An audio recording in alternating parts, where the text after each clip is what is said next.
Sunday the 25th of August, 2024. First reading. Reading from the book of Joshua.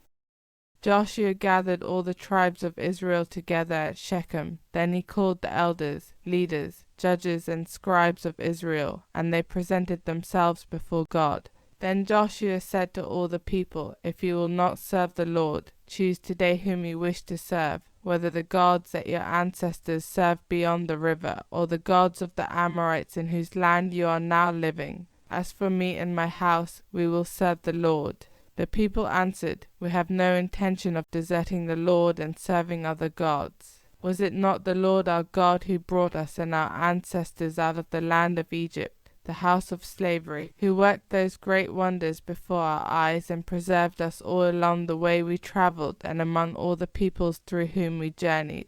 What is more, the Lord drove all those peoples out before us, as well as the Amorites who used to live in this country. We too will serve the Lord, for he is our God." Responsorial Psalm. Taste and see that the Lord is good. I will bless the Lord at all times, his praise always on my lips. In the Lord my soul shall make its boast. The humble shall hear and be glad. Taste and see that the Lord is good.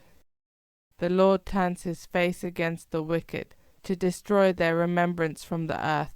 The Lord turns his eyes to the just, and his ears to their appeal. Taste and see that the Lord is good. They call and the Lord hears, and rescues them in all their distress. The Lord is close to the broken-hearted. Those whose spirit is crushed he will save. Taste and see that the Lord is good.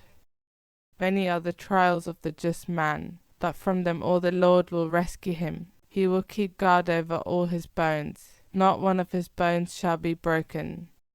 Taste and see that the Lord is good. Evil brings death to the wicked. Those who hate the good are doomed. The Lord ransoms the souls of his servants. Those who hide in him shall not be condemned. Taste and see that the Lord is good. Second reading. Reading from the book of Ephesians. Give way to one another in obedience to Christ.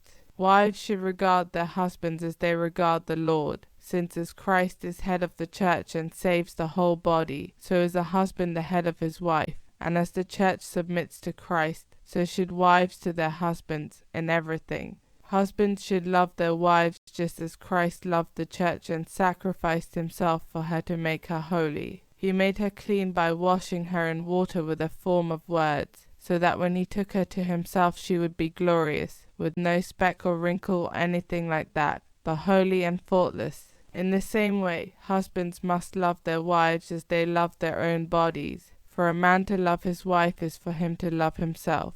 A man never hates his own body, but he feeds it and looks after it. And that is the way Christ treats the church, because it is his body, and we are its living parts. For this reason, a man must leave his father and mother and be joined to his wife, and the two will become one body. This mystery has many implications, but I am saying it applies to Christ and the church.